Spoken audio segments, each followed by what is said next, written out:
لو معاك اي عمله من عملات الملك فاروق اللي انا هقول عليها جوه الفيديو فبجد يا حظك يا هناك. جايب لكم النهارده يا جماعه فيديو جديد جدا وهو تجميعه لجميع عملات الملك فاروق النادره. هقول لكم النهارده من خلال الفيديو ده على جميع اسعار عملات الملك فاروق المعدنيه. كل اسعار الملك فاروق هتعرفها من خلال الفيديو دي، لان كل بيوتنا المصريه مليانه عملات كتير للملك فاروق واغلب الناس ما يعرفوش اسعارها، فعشان ما حدش يضحك عليك ويبخس الحاجه بتاعتك وياخدها بدون وجه حق اعرفك على جميع الاسعار عشان تقدر تبيعها ازاي. او لو عاوز تبيعها من خلالي انا شخصيا بعد ما تعرف السعر ممكن تتواصل معايا. كل اللي عليك دلوقتي ان انت تتفرج على الفيديو للاخر وتعرف جميع الاسعار وتقارنها بالعملات اللي موجوده معاك. ولو عاوز تبيعها من خلالي انا موجود، او عاوز تبيعها من خلال 4 اماكن تانية هقولها لكم جوه الفيديو. انت اول مره بتشوفنا ولسه ما اشتركتش عندنا في القناه فبطلب من حضرتك ان انت تشترك عندنا في القناه وتفعل زر الجرس وتعمل لنا سبسكرايب على قناتنا على اليوتيوب عشان يوصل لك كل جديد وجديد. اما لو انت بتشوفنا على الفيسبوك فتعمل لنا لايك وشير ومتابعه. نخش دلوقتي جوه الفيديو. السلام عليكم ورحمة الله وبركاته. رجعنا لكم يا جماعة من جديد. معانا أول عملة في القايمة وهي ريال أو 20 قرش الملك فاروق اللي مصنوعة من الفضة، ودي أغلى عملات الملك فاروق، ودي سعرها بيوصل ل 3000 جنيه لو وصلت معاك لحالة الأنصر.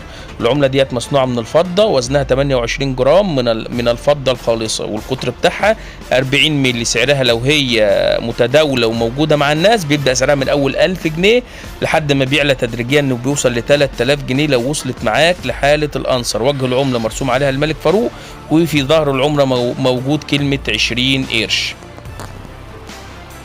تاني عملة عندنا موجودة في القايمة وهي 10 قروش الملك فاروق، وبرضو مصنوعة من الفضة، ودي مصنوعة برضو يا جماعة من الفضة. وزنها 14 جرام من الفضة، والقطر بتاعها 23 مللي.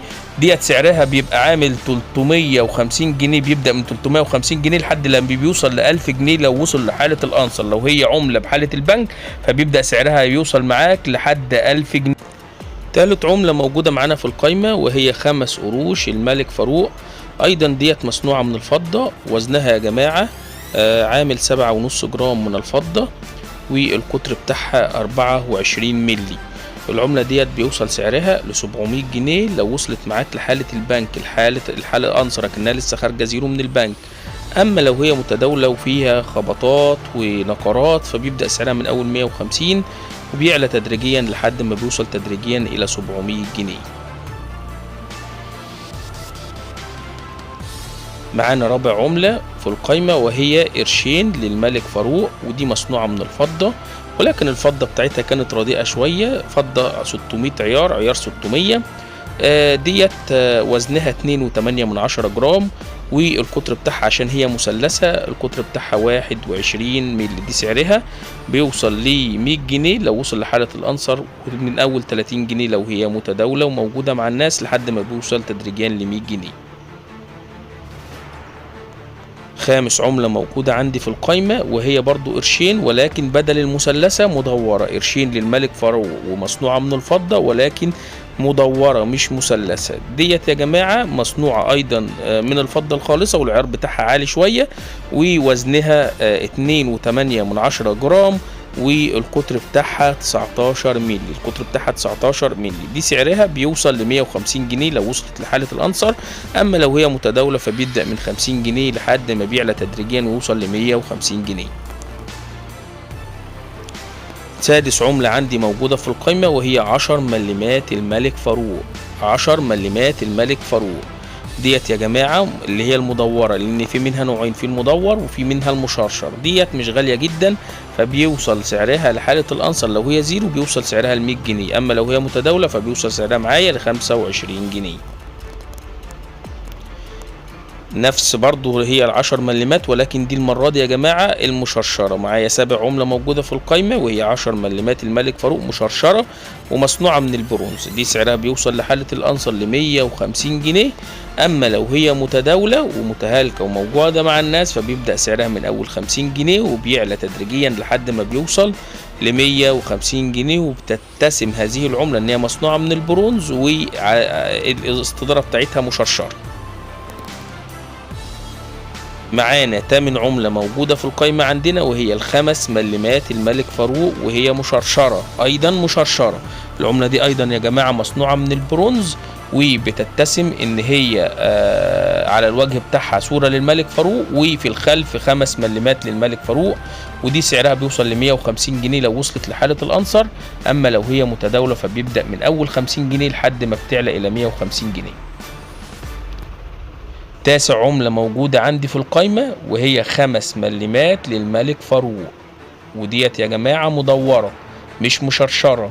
ديت سعرها بيوصل ل 100 جنيه في حالة الأنصر. أما لو هي متداولة فبيبدأ سعرها من أول 25 جنيه لحد ما بيعلى تدريجيا ويوصل ل 100 جنيه لو وصلت لحالة الأنصر. ومعايا 10 عملة موجودة عندي في القايمة وهي 1 مليم، فئة 1 مليم للملك فاروق.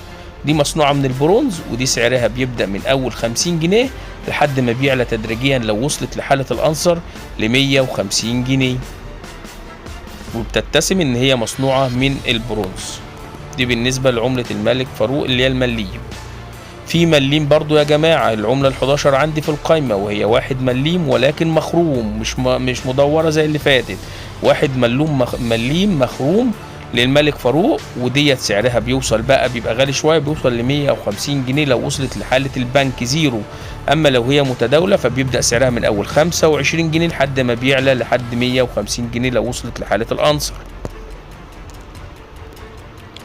ومعانا اخر عمله موجوده عندي في القايمه وهي نص مليم للملك فاروق اللي مصنوع من البرونز، العمله رقم 12. وديت سعرها يا جماعه مصنوعه من البرونز، ودي سعرها يا جماعه بيبدا من اول 50 جنيه، وبيفضل لو هي متداولة متهالكة وفيها خبطات وخدوش لحد ما بيعلى تدريجيا. لو وصلت معايا لحالة الأنصر فبيوصل سعرها لحد 150 جنيه لو بقت زيرو أكنها لسه خارجة من البنك. كده يا جماعة خلصت كل عملات الملك فاروق وأسعارها. لو أي واحد معاه عملة من عملات الملك فاروق أكيد من خلال الفيديو ده هيعرف سعر العملة اللي موجودة معاه كام بالظبط. فلو انت عرفت سعر عملتك وحابب ان انت تبيعها تقدر تبيعها من خلالي انا شخصيا، تتواصل معايا وتبقى عارف السعر بتاعها وتواصل معاك واخدها منك بالسعر اللي احنا نتفق عليه، اللي احنا اتفقنا عليه. اما لو انت مش عاوز تبيعها من خلالي فتقدر تبيعها من خلال 4 اماكن قلنا عليهم مرارا وتكرارا في الفيديوهات السابقه.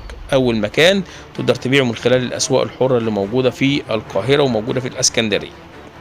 موجودة في القاهرة وهو سوق يسمى سوق ديانة، بينعقد في شارع عماد الدين الألفي كل يوم سبت من الساعة 8 صباحا حتى الساعة 5 مساء. أيضا في سوق تاني في الإسكندرية بينعقد كل يوم سبت أيضا في منطقة ميامي جنب كافيه صيام من الساعة برضو 8 الصبح حتى الساعة 5 مساء من كل يوم سبت. أيضا تقدر تبيعها من خلال الجروبات اللي موجودة على الفيسبوك، بنعقد عليها مزادات، وهسيب لكم روابط الجروبات في الرابط أسفل الفيديو على قناتنا على اليوتيوب.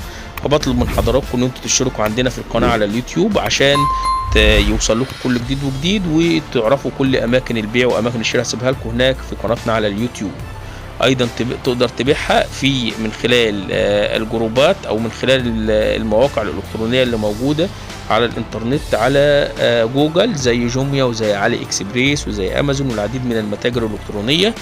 ايضا تقدر تبيعها من خلال موقع اوليكس. انا كده خلصت يا جماعه كل حاجه عن العمله. فلو انت اول مره بتشوفنا ولسه ما اشتركتش عندنا في القناه فبطلب من حضرتك ان انت تشترك عندنا وتفعل زر الجرس عشان يوصل لك كل جديد وجديد على قناتنا على اليوتيوب وتعمل لنا سبسكرايب. اما لو انت بتشوفنا على الفيسبوك فتعمل لنا لايك وشير ومتابعه عشان يوصل لكم كل جديد وجديد بالنسبه لسوق العملات النادره والشحيحه واسعارها واماكن بيعها. والسلام عليكم ورحمه الله وبركاته.